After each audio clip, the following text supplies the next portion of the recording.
Two men were sitting at the hibachi restaurant, and the hibachi chef was performing tricks at the hibachi grill as he prepared food for the two men at the hibachi table. There are other people also sitting at the same table, but they don't know the two men. We're focused on the two men at the hibachi table. Those are our characters. The other people at the table, they are just extras. So their conversation is non-distinct.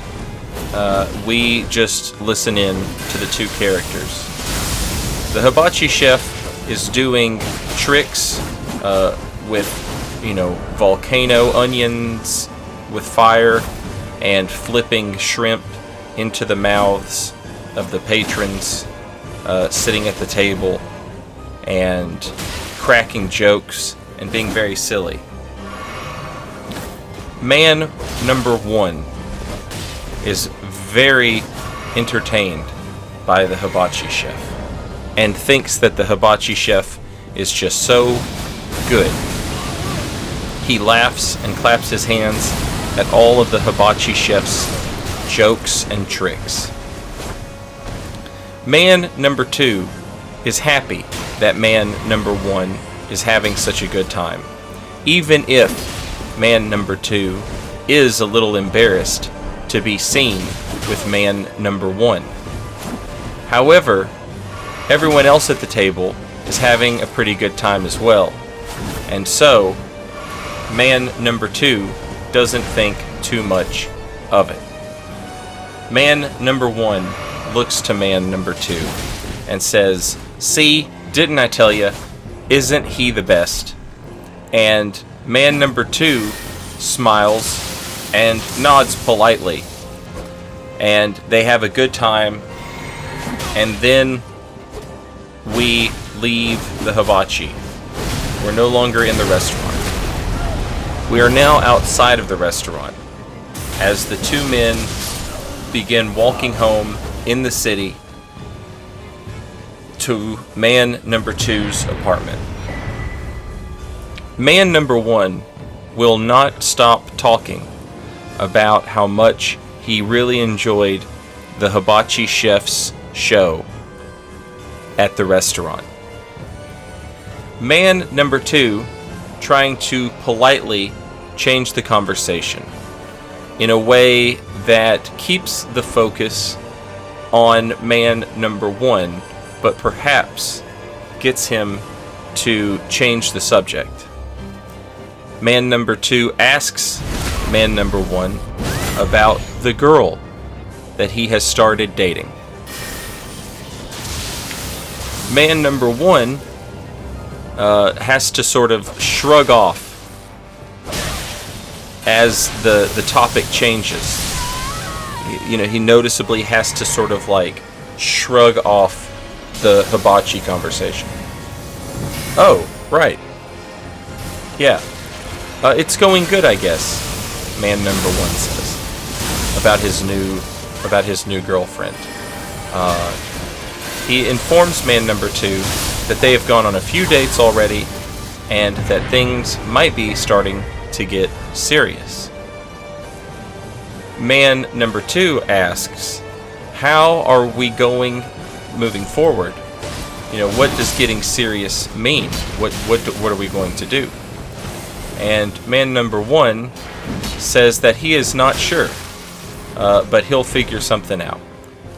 Man number one then goes back to talking about the hibachi chef and what a great time they had at the hibachi dinner. This will be our A story. This is our plot. There will be a B story or a subplot that will tie back in to this, but I'm not sure what that will be. It doesn't really matter, I don't think. We can pretty much think of whatever we want. So a little later on, after some B plot has happened, we go back to man number 1 and man number 2. I guess I should say the subplot, the B plot, will involve man number 2, as he needs to have something going on, during his week or whatever, however long this story takes place. So we have a little B plot, and then we come back to our A plot a little bit later. And man number 1 is talking to man number 2. And man number 1 says, I've been thinking about what you said the other day. And of course, man number 2 has his own things going on at this point in the story. So he has to, what are you talking about? He has to be reminded. Man number 1 says, well, remember how I was telling you that things were getting serious with my new romantic interest? And man number 2, oh, right, yeah. So what's going on? Have you decided what you're going to do to take the next step? Man number 1 informs man number 2 that he will be taking his new girlfriend to his favorite hibachi spot, and that he has made reservations at the hibachi spot so that his girlfriend can witness the hibachi chef. He's made sure that they got reservations to sit at this particular hibachi chef's table for the date. Man number 2 at this point is obviously incredulous and can no longer really sort of, now that we're bringing another person into this, the second man cannot overlook that it is becoming a little strange. Man number 1's fixation with this particular hibachi chef.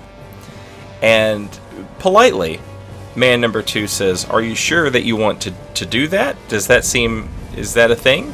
Do people do that?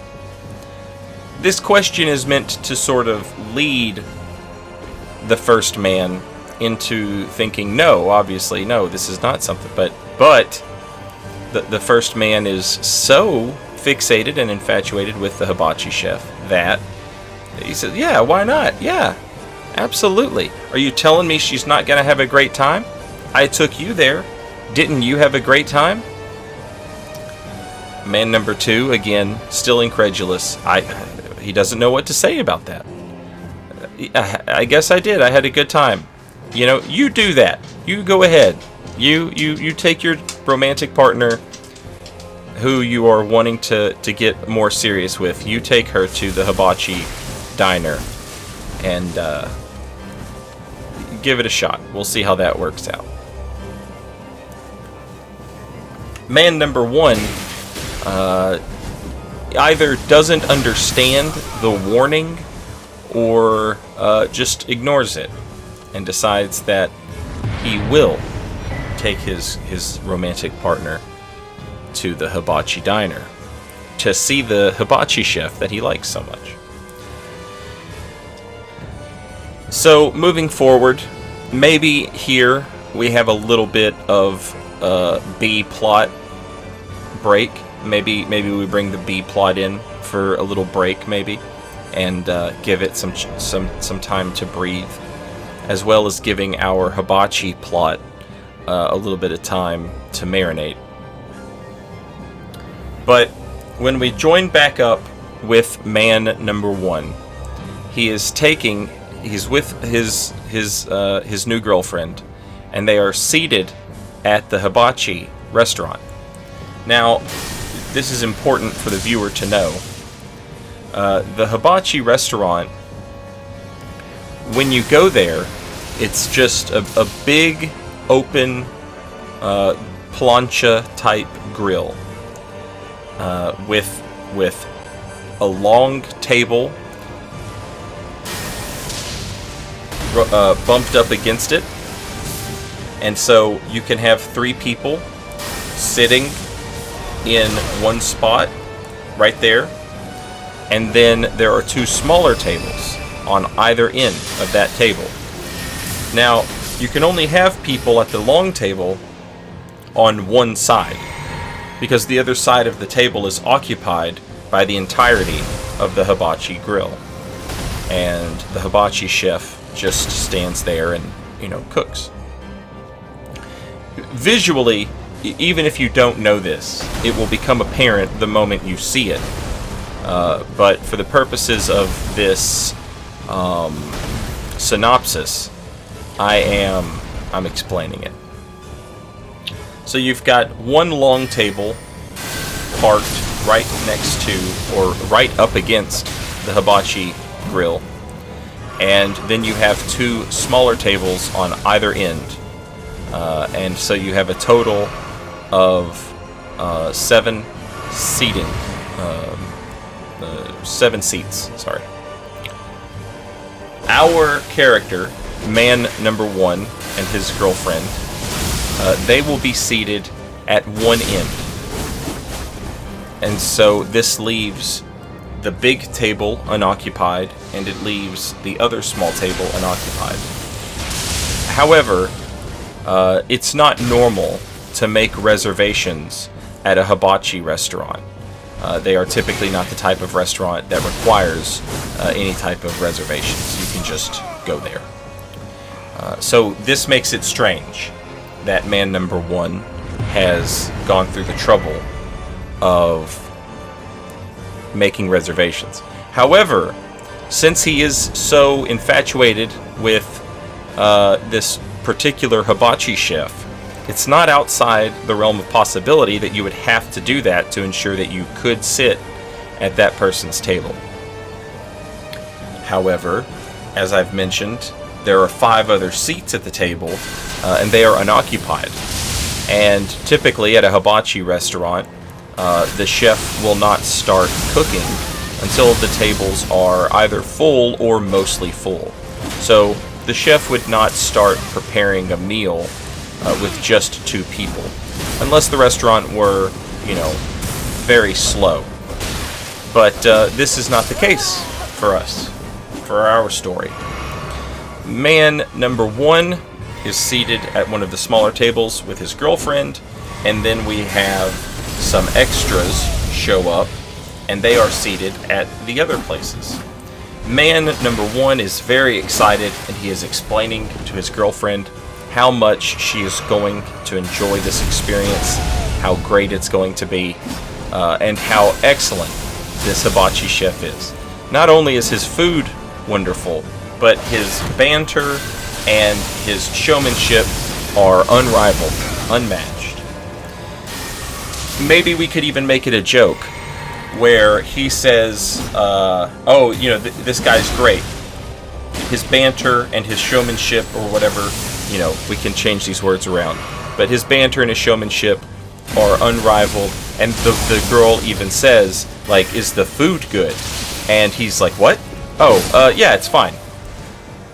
It's like the food doesn't even really matter to him, which is odd now, because when you go to a restaurant, that's the thing you should care about the most. I feel like I should point this out. When people go to a hibachi restaurant and the chef is performing, tricks and making banter and stuff, it's just a kind of nice thing, but, it's mostly you're just there for the food. So it's a little strange that this man is like this.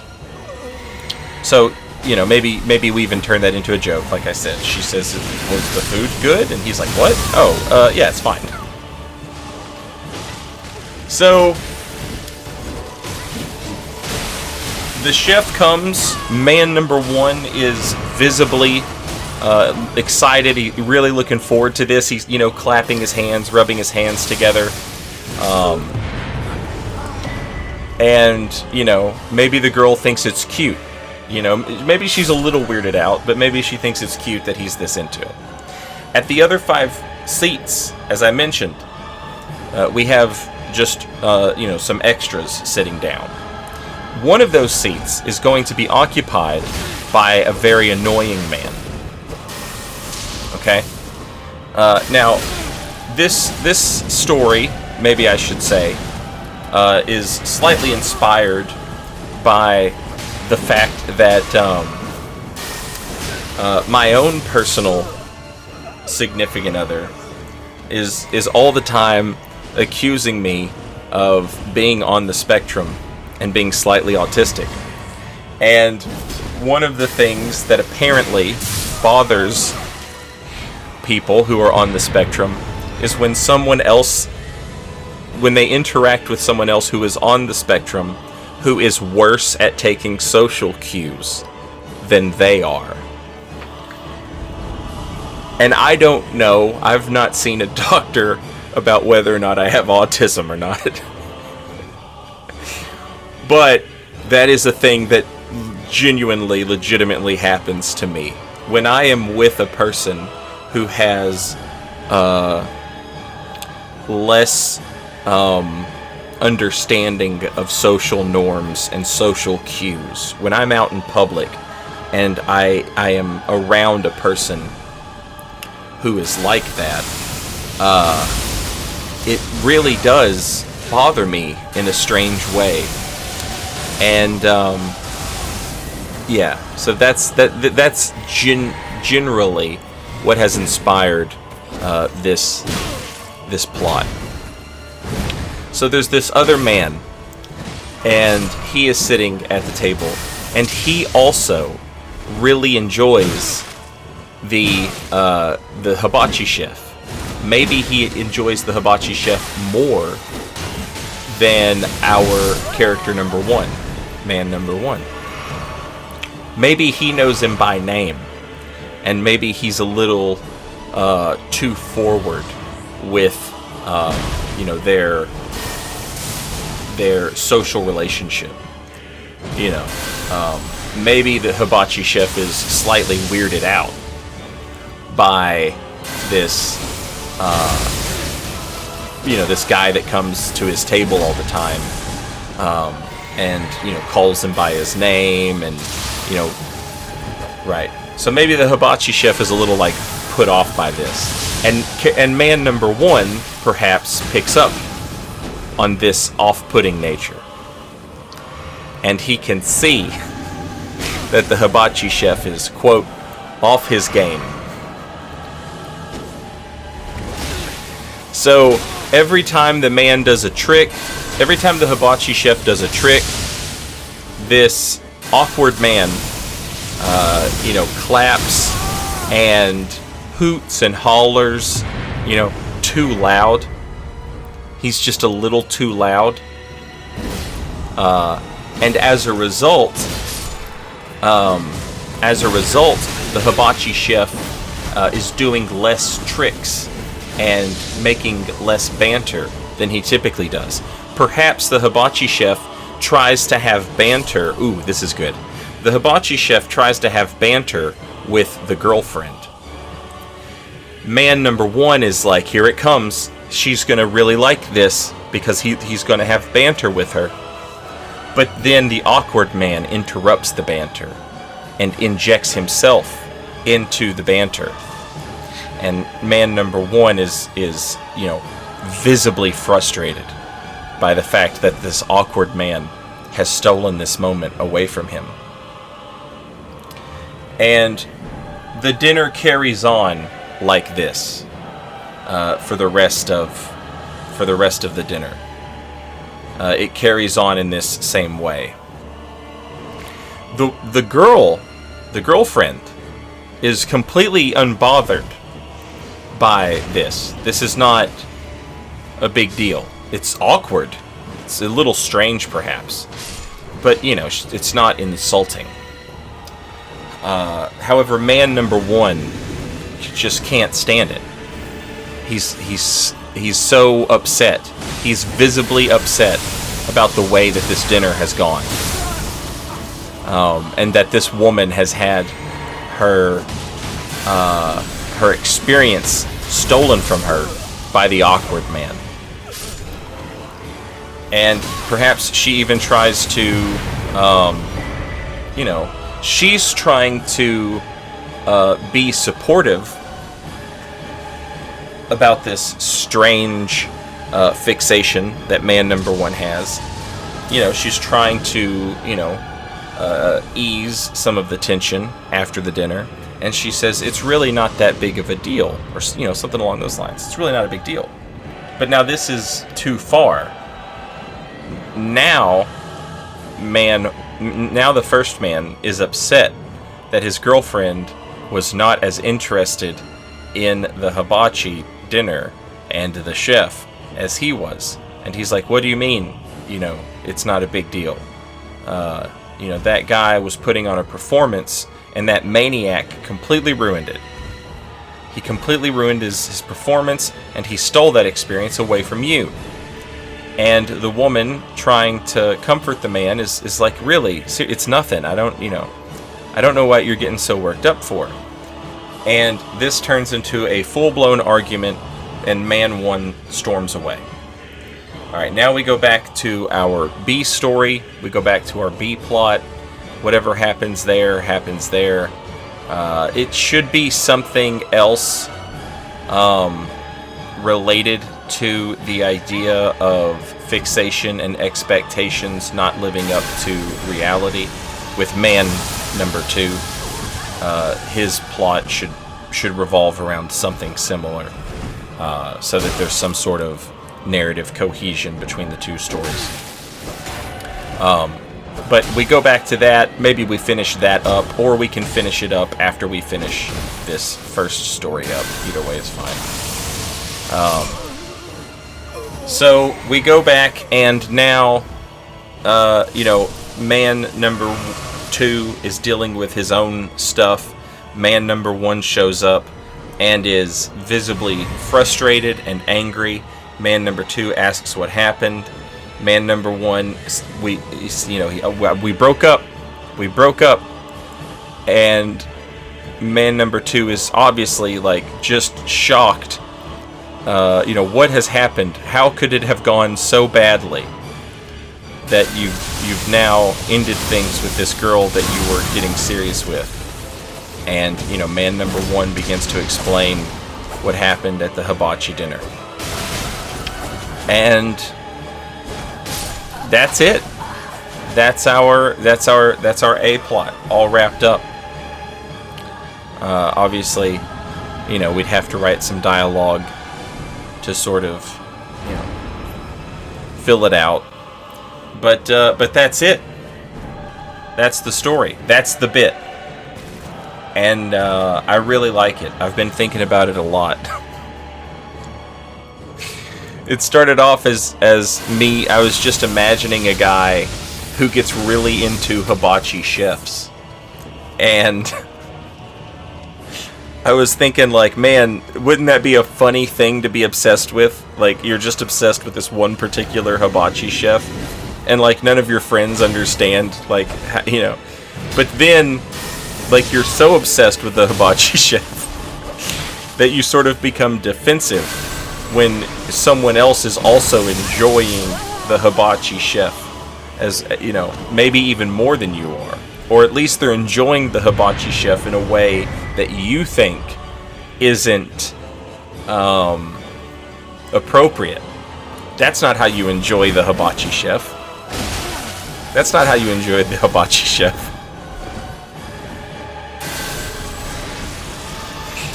And so I was thinking, like, okay, well, how do I explain this? How do I make this guy, how do I make it clear what's going on?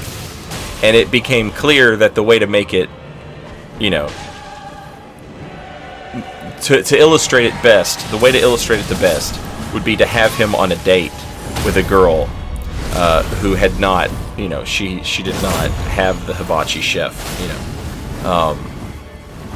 And so he's trying to let her in, you know, and he's just really disappointed that it's not going well because there's this awkward man. There's this awkward man who enjoys the hibachi chef too much. And maybe the man is like, oh, he usually does this one trick. You didn't get to see him do it.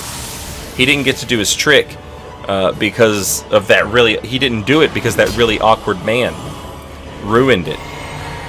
And I just thought that was the funniest thing in the world. I don't know why. I'm not sure. But, yeah. If any of you out there are, you watch this video, maybe there's different things you could interpret here. Maybe you could say, oh, it would be silly to get mad at other people for enjoying a thing too much, or enjoying it in a different way, especially if it's something as absurd as a hibachi chef.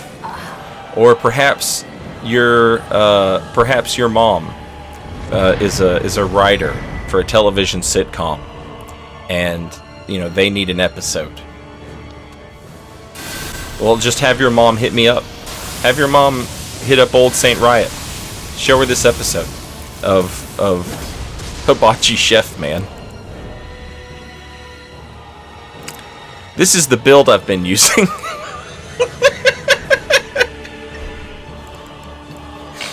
This is the Elden Ring PvP build I've been using for this video. I hope you enjoyed it. Thanks for watching. Later, y'all.